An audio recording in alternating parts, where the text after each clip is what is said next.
food delivery service Deliveroo has been in the spotlight lately. To hear more though, let's bring in Jessica Gracie, who is a PhD candidate at the University of York, and she specialises in the legal implications of the gig economy. Hi there, Jess. Hi, Holly. Great to have your company again. Now talk to us about this. We know Deliveroo's had a disappointing debut on the London Stock Exchange last week. Yeah, absolutely. So last Wednesday, we did see Deliveroo's stock market debut. And actually, this was one of the most anticipated listings in many years. And they initially settled for what they deemed to be a fair price per share. So that was around 390 pence per share. But this was still slightly lower than what they had originally hoped for, which was around 460 pence per share. But nevertheless, this lower share price still gave them a significant value of around £7.6 billion. But very quickly, we saw that this IPO took a huge downturn. And actually, by the end of the first day, Deliveroo's share price had plummeted by over 30%. And since then, it has been dubbed as the worst IPO debut in the history of the London Stock Exchange. So it wasn't a very positive experience, I don't think, for Deliveroo last week.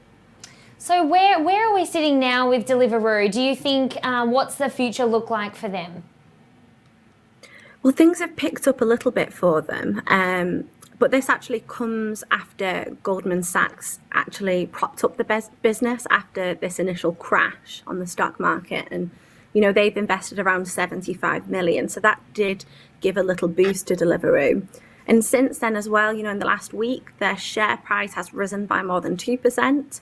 So that's increased their stock price to about 288 pence. But of course, this is still significantly below their initial listing price of 390 pence. So it looks like as well, there are some smaller retail investors that have shown their willingness to invest. So that may provide some comfort to the company, and potentially things could improve further from here. And when we talk about Deliveroo's riders, there's been some issues there. Some of them have actually gone on strike. Can you just talk to us about that as well? Yeah, of course. So this actually came yesterday. So Deliveroo riders across England actually begun strike action. And this was with the support of the Independent Workers' Union of Great Britain. So I think it's estimated that around 400 riders across England, so in particular areas like Wolverhampton, Reading, London, Sheffield and York, that was where kind of action was taken. And, riders are demanding a number of things, including improvements to their pay, which is of particular importance. After this comes after, this recent report that's found that as many as 1/3 of riders earn less than the minimum wage.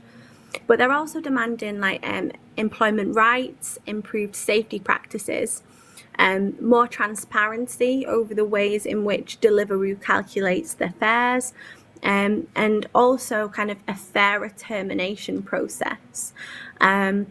But I think what's important as well is that, there is some recognised collective bargaining rights there. So when riders are unhappy in the future, they have a guaranteed right to take this action. But, riders in this case, they'll no doubt feel empowered by the recent decision of Uber to reclassify its drivers as workers.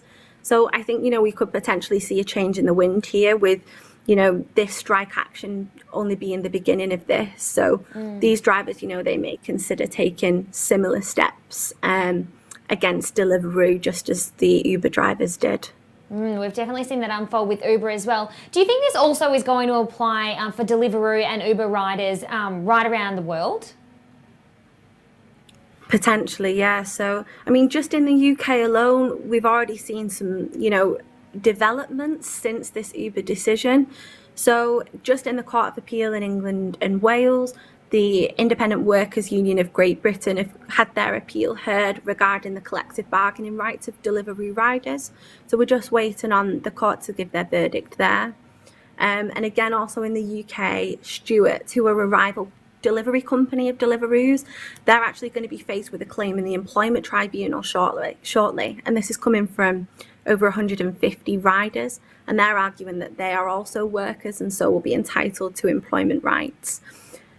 this is also unfolding across Europe and also globally. So we could, this could be a really big change in the wind, and we've definitely not seen the end of the saga. And it's apparent that further challenges are going to be made over the next few years, testing the court's willingness to apply that Uber decision across the whole of the gig economy.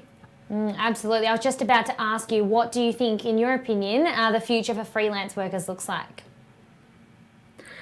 Well, I think what has become really clear is that flexible working isn't incompatible with security of employment rights. So really, I think what we're going to be seeing is this decision that was made by the Supreme Court in Uber, and Uber's subsequent decision to reclassify its workers is going to be applied across the gig economy. So ensuring that flexibility is still in place, because that's key to so many of the workers in the gig economy, but also ensuring that they do have some security as well. And I think that is the change that we're starting to see. And hopefully, that's going to be a change for the better that's going to work for all parties. Absolutely. Definitely agree with you there, Jess. I don't think we've heard the end of this yet. Thank you so much for your time as always and your insights on this topic. We'll see you next week. Brilliant. See you next week. Thank you. Thanks, Jess. Jessica Gracie there from the University of York.